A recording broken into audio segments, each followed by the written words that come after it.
What is going on, everybody? James Hancock here. I'm back with another one of my top 10 videos, and today the topic at hand is the top 10 most iconic roles played by Harrison Ford. And the reason I'm specifying roles as opposed to movies, some of his roles carry over multiple movies, and I wanted to be able to talk about more of his work. But another reason I'm doing this is because we already find ourselves in the middle of an absolute feeding frenzy of negative reviews for Indiana Jones and the Dial of Destiny. And who knows, maybe I'll be contributing my own voice to the chorus of negative reviews next Thursday when I see the movie. What I don't want to see lost in all this kind of online discourse is the fact that Harrison Ford is a genuine movie star. He is my generation's Humphrey Bogart. And to be totally crass about it and put it in terms of dollars and cents, he is the 7th highest grossing actor in North America. His movies have grossed more than $5.4 billion in North America and more than $9.3 billion worldwide. He's one of the last living movie stars. And people are always talking about, like, what is a movie star? How do we create more movie stars? Why are they a vanishing breed? And for me, a movie star is an actor where they are bigger than the movie. They are bigger than the franchise. They are a franchise unto themselves. Like in the 90s, when I would go see a new Harrison Ford movie like The Fugitive or Air Force One or whatever the case might be, I didn't even really care what the movie was. It was a Harrison Ford movie. Or a movie like Regarding Henry. I don't even like Regarding Henry. I think I saw it like 50 times on HBO. That is a fucking movie star. And there's some other factors to consider, like longevity. Like, look at Tom Cruise. He's been a movie star since the early 80s, and he's still a movie star. Harrison Ford's been acting since the early 60s, but obviously he did not become a star until Star Wars in 1977. And just to be clear, the movie is called fucking Star Wars. People didn't start referring to it as A New Hope till much later. At any rate, from 1977 onward, he was a massive movie star, and that star power has more or less stayed intact ever since. But obviously, his great heyday was the 80s and 90s, and has the occasional comeback with things like Kingdom of the Crystal Skull, which I loathe and despise, or movies like Blade Runner 2049. But obviously, he will always be a star up until the very sad day where he moves on to movie star heaven. He's one of those guys, he's just got smoldering masculine intensity. Men want to be him, women want to fuck him, and that might sound coarse and vulgar, but it's true. And this is not to say that Harrison Ford has not starred in a few turkeys over the years. I mean, he is more than capable of picking a bad movie from time to time. I'm not going to dwell on his Hall of Shame.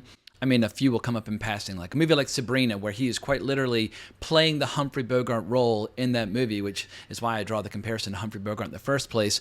But, you know, no one's going to say Sabrina is their favorite movie starring Harrison Ford. And in the 60s and 70s, he had plenty of movies where he would just be like a disposable part, like a bellboy and that sort of thing. I'm not going to dwell on those either. Robert Ellis, room 72. No, sir. Charles Ellis, room 607. Are you sure?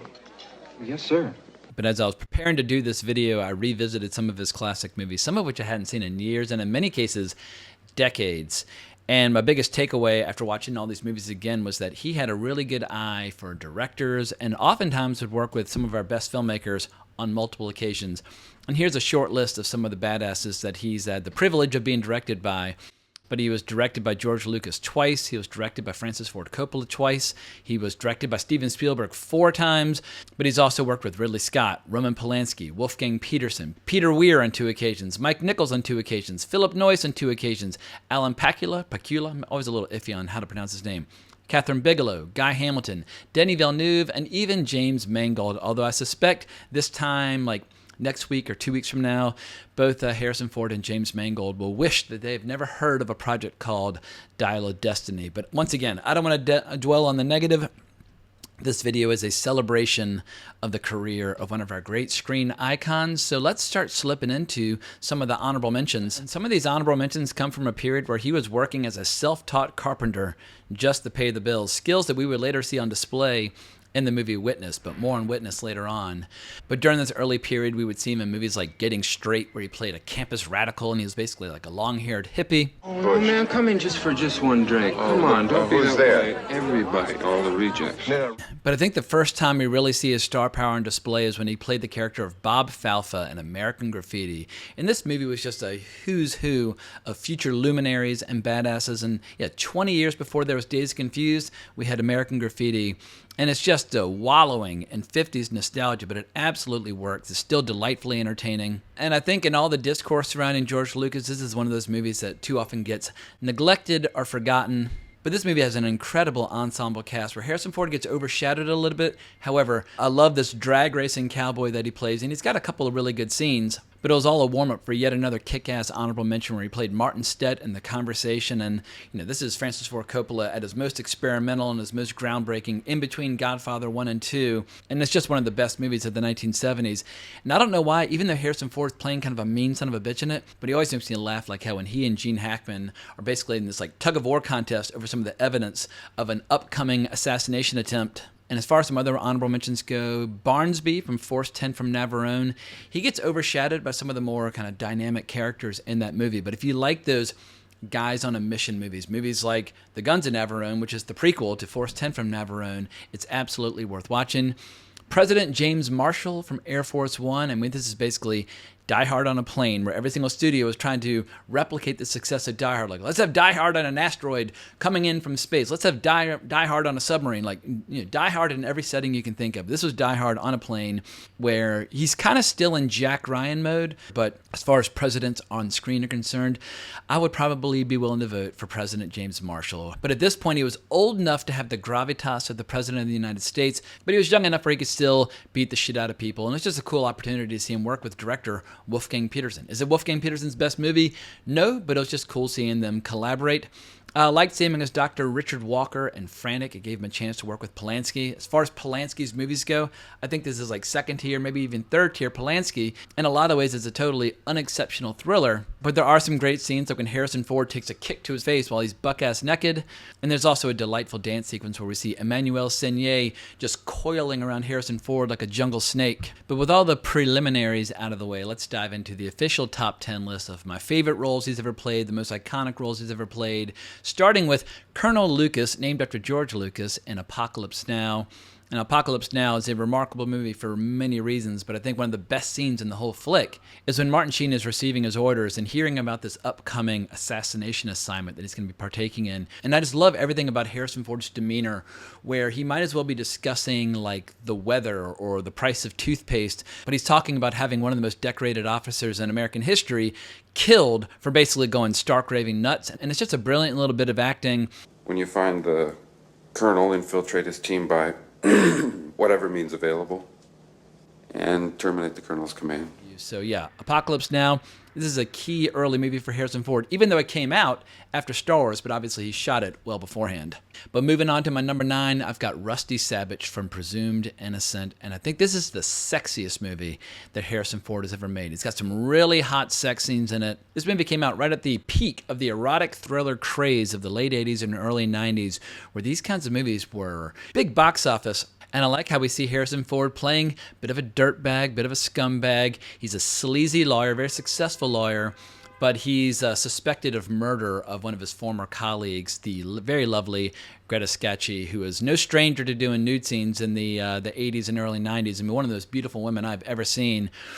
But, I mean, I'm not going to say that this movie's on the level of something like Basic Instinct or something like that, but there is an absolutely outrageously sexy scene between Greta Scacchi and Harrison Ford. And so if you just want to see, Harrison Ford dabbling in one of the more sleazy subgenres of cinema, Presumed Innocent is absolutely worth a look. But moving on to my number 8, we have a much more bright and plucky and kind of optimistic movie where Harrison Ford is not the star. He's kind of playing second fiddle to Melanie Griffith. But we have Jack Trainer from Working Girl. And this is one of those movies where you can tell that Harrison Ford is having a blast, not having to carry the burden of an entire movie by being the star, where he gets to be funny and charming and play a cool role, but he gets to experiment a bit and he gets to fool around. And also it gives him a chance to work with director Mike goddamn Nichols. I mean, Mike Nichols did The Graduate and Who's Afraid of Virginia Woolf and Carnal Knowledge and all these absolute masterpieces. And do I think Working Girl is anywhere near Mike Nichols' earlier movies? Absolutely not. But it's just an absolutely delightful movie set in New York, about New York. And he's just an absolute total stud muffin in this, like scenes where he's like changing his shirt in his office as all the ladies in the office are like screaming and hooting and hollering, looking at him through the window. And Harrison Ford and Melanie Griffith have some absolute phenomenal sexual chemistry in this. So if you enjoy lighthearted romantic comedies and that sort of thing, Working Girl is absolutely worth a look. But from my number 7, let's get into much more serious terrain with a character that Harrison Ford played on 2 occasions. I wish he'd played it 3, but he only played it twice. But he finally got the chance to play Tom Clancy's most famous character, Jack Ryan, in the flicks Patriot games, as well as Clear and Present Danger. And if he had also appeared in The Hunt for Red October instead of Alec Baldwin, I think it would be looked back upon as one of the best trilogies of that entire period. But sadly, we only got him twice. But I revisited Patriot games for the first time in many years the other day, and I was blown away by how well it holds up, because once again, Harrison Ford's getting a little older. He's not as badass as Indiana Jones, but he's still a bad motherfucker. But he's basically an intellectual. He's an academic. I mean, obviously, he used to work with the CIA, but he's not supposed to be the biggest butt kicker in the land. He works with his mind, and it's got an incredible supporting cast of people like Samuel L. Jackson and James Earl Jones, and I just love everything about Patriot games. In particular, seeing Sean Bean as the main villain. And Clear and Present Danger, I think I've seen more times just because for whatever reason it played on HBO a lot. I don't like Clear and Present Danger quite as much as Patriot games, but at any rate, political thrillers and political action movies, that genre used to just be absolutely thriving and doing so well. And obviously Jack Ryan's doing just fine on Amazon these days, but I miss the days where Jack Ryan was considered like a giant movie star caliber role for movie stars to play. And speaking of movie star roles, for my number 6, we have a TV show that got converted into a movie where we have Harrison Ford playing Dr. Richard Kimble from The Fugitive. And it's just incredible to me that these kinds of movies not only used to be considered like movie star vehicles, but could generate massive box office. And it helps quite a bit here that Harrison Ford has acting opposite him Tommy Lee Jones in a role that in a lot of ways kind of steals the show. But I feel like anytime you're working with somebody good, even if they kind of steal the show, it's going to elevate the whole movie. If you're going to be the star, you're going to be the protagonist, you're going to be like the central character, well, you need a really compelling, interesting adversary to kind of lock horns with. And Tommy Lee Jones spends most of this movie just straight up trying to kill Harrison Ford. At one point, Harrison Ford is trying to escape from an office building. He gets his foot stuck in this little emergency door. Tommy Lee Jones doesn't even hesitate. Just boom, boom, boom, boom, boom, just fires at him multiple times.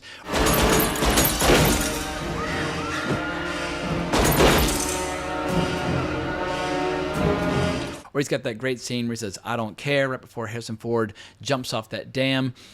And I like how in this movie, Harrison Ford, he's smart, he's resourceful, he has grit, but he's mortal. And we see him injured on repeated occasions and like having to sew himself up. He's not a superhero, he's just a total badass. And after 3 decades, The Fugitive still holds up really well and is absolutely worth revisiting. But for my number 5 and my number 4, we're going to dive into a Peter Weir double feature. And Harrison Ford spoke on many occasions about how much fun he had working with Peter Weir. And so for my number 5, we're going with the character Allie Fox from the Mosquito Coast. And what's great about this flick is how many decades before the show 1923, we've got Harrison Ford and Helen Mirren co-starring in a movie. But it's kind of tough to watch because Harrison Ford plays a character who initially is very idealistic and very compelling, but he becomes increasingly unlikable and deranged and insane as the movie goes. It's like the classic example of how like the road to hell is paved with good intentions, where Allie Fox, he wants the best for his kids and his wife, and he wants to impart all of his values to them, and he wants to teach them all these amazing, incredible skills.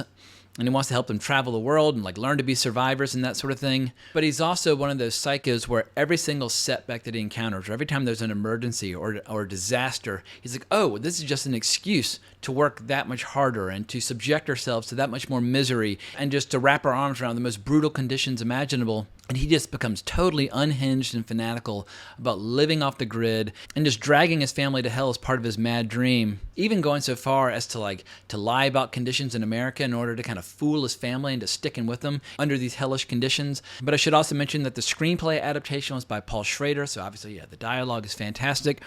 But if you want to see Harrison Ford not playing a hero for once, Mosquito Coast remains riveting all these decades later. But for my number 4, another Peter Weir film, and I think one of Harrison Ford's best movies, where he plays John Book from Witness. For my money, this movie absolutely kicks ass, where you have a little Amish kid who witnesses a murder, and as a way of protecting the kid, Harrison Ford has to go undercover living in the Amish community as he's recovering from a bullet wound. And this is one of his more smoldering performances because he's got this incredible sexual tension with the character played by Kelly McGillis, who obviously has her roots in that community and is totally dedicated to that way of life. And it's just fascinating watching this character of John Buck, keeping one foot in the Amish world and one foot in the kind of badass cop world, because he knows there's some bad guys that are going to be coming toward the end. And this is a rare opportunity to see Danny Glover playing an evil bastard. I love Danny Glover. He's probably the most likable father figure of the 80s due to the Lethal Weapon movies. However, here in Witness, Danny Glover's scary as hell. But if you enjoy sexual tension, if you enjoy cop thrillers, and if you enjoy just unique, exhilarating examinations of just like a pocket community. I mean, one of the best sequences of the whole movie is just watching Harrison Ford and all the men in the community building a house or building a barn as like the girls are serving them lemonade and that sort of thing. And once again, you're getting to see Harrison Ford's carpentry skills on prominent display. But I just feel like as a star and as an actor who's willing to take risks, Harrison Ford was rarely better than in Witness. Now, it's totally debatable which roles are Harrison Ford's best performances, but what's not open to debate are what of his most iconic roles, like his most famous roles, the roles that have made him a superstar around the globe. And really the only question is, in which order do you want to place the characters of Rick Deckard, Han Solo, and Indiana Jones? So for my number 3, I'm going with Rick Deckard. And Blade Runner 2049, obviously, it did just fine a couple years ago, but Blade Runner was a bit of a flop when it was first released back in the early 80s, but slowly but surely its reputation just kind of rose from the ashes like a phoenix. And I first saw Blade Runner in the theater during the first director's cut re-release in the early 90s. I was actually studying at summer school in Spain, and we were in Madrid, and my teacher was like, yeah, let's go see Blade Runner. I was like, what the fuck's Blade Runner? And I remember being so confused. Like, I think it was the first time I'd seen a movie in the theater from like a decade earlier that I felt like I should have been familiar with, but I wasn't familiar with. But it was just mesmerizing. Then a few years later, I got to see that same director's cut again at the Virginia Film Festival when I was studying at the University of Virginia. And it's one of the best movie-going experiences I've ever had, where for like 2 straight hours, this entire packed theater, like at 10 a.m., could have heard a pin drop. It was one of those like perfect screenings where like, you know, it's pre-cell phone era, so there are no cell phones, but everybody is shut the fuck up. They're watching the movie, and you could just feel this like spell kind of spreading throughout the audience. And it was just a mesmerizing experience, and still to this day, it's the best combination of film noir and science fiction. And you really can't say enough about the production design and the music and the look and the overall aesthetic. But from a story standpoint, I just love how it explores so many interesting ideas about like what would happen if like a super being got to meet their creator and ask all these probing questions about why their lifespan is so finite. And obviously Rutger Hauer steals the show in each and every single scene in which he appears.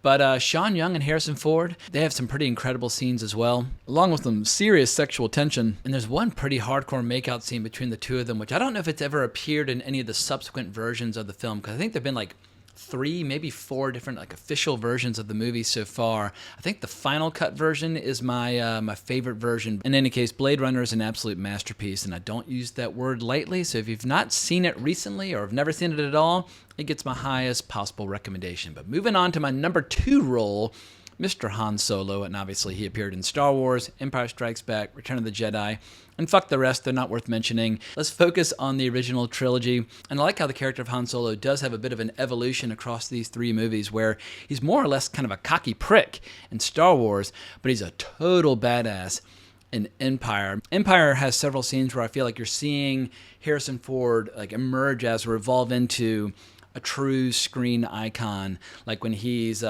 dodging TIE fighters through the asteroid field, or when the doors open and he sees Darth Vader. He doesn't miss a beat, just boom, draws his gun, fires several times, and you know, it's totally futile. I mean, Darth Vader just absorbs the blast and pulls the blaster away from him, but I just love how he didn't hesitate for a second. Like, here's the second scariest guy in the galaxy, I'm gonna take him down right now. But the best moment throughout all of Empire Strikes Back is when he's having this big moment where he's about to be frozen in carbonite, and Leia says, I love you. I know. holy shit, you can't beat that. And I know it's a cliche at this point, debating whether or not Han shot first. Yes, of course he shot first. The movie came out in 1977, and it wasn't until like 1997 where they changed it. Yes, I bet you have.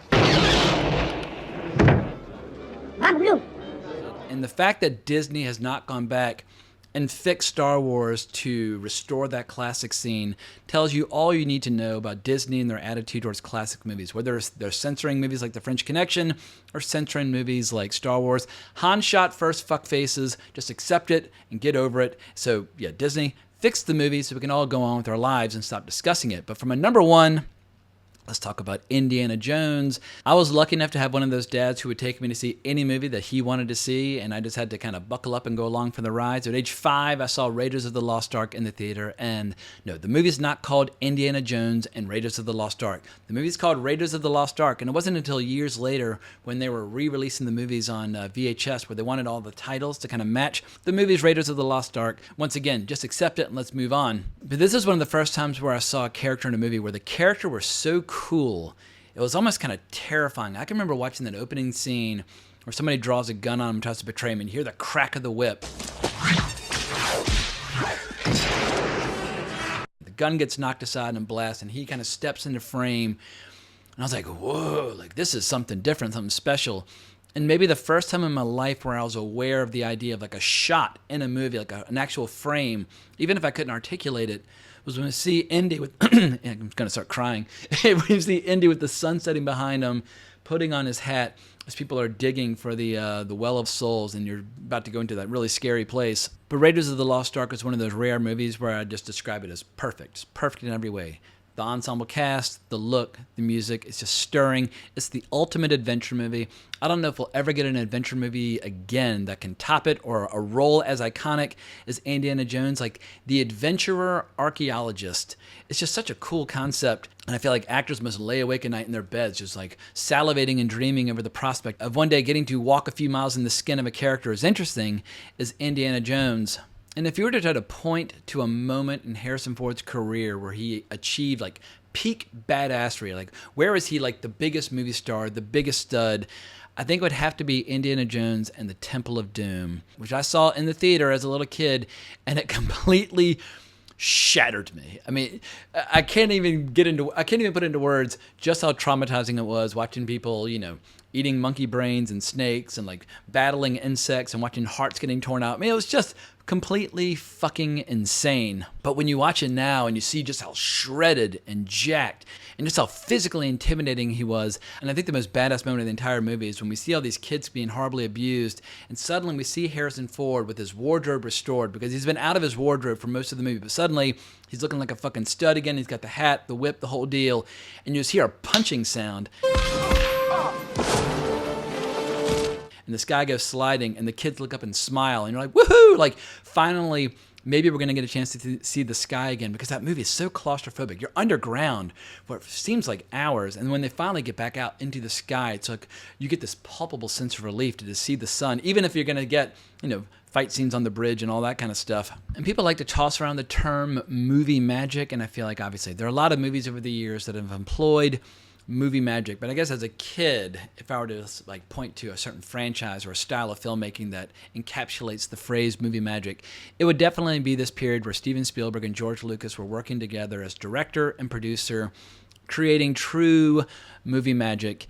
And, you know, for some people it's going to be something like Casablanca. For some people it's going to be Peter Jackson's Lord of the Rings trilogy. But I was born in 1976, so this trilogy hit me at the perfect age where I got to see all three of them in the theater. I was totally spellbound, saw them a billion times on cable, a billion times on VHS, and even if the idea of even discussing or mentioning or acknowledging Kingdom of the Crystal Skull makes me want to like projectile vomit and have explosive diarrhea at the same time, like I fucking hate that movie.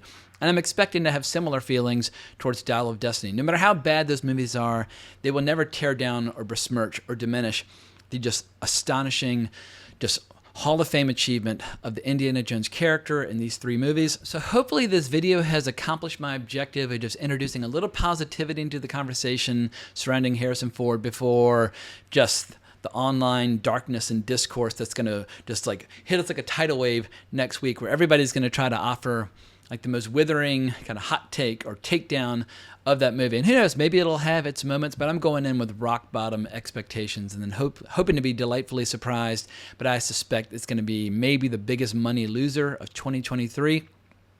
But nothing will ever change the fact that Harrison Ford has had an amazing career working with amazing filmmakers, a career now that goes back like 60 years. And so if you are on the younger side of the spectrum and have not seen a lot of these movies, I hope I've excited your curiosity to go back and see movies like Apocalypse Now and The Conversation or Presumed Innocent or any of the movies that I've discussed in this video. So thank you so much for your time and attention and watching this video. If you enjoyed it, please consider hitting that notification bell to be notified about future videos, and give the channel a subscribe. Hunt me down on Twitter at Colbrax, all that good stuff. But thank you so much for watching. I really appreciate it. But more importantly, as always, onwards and upwards.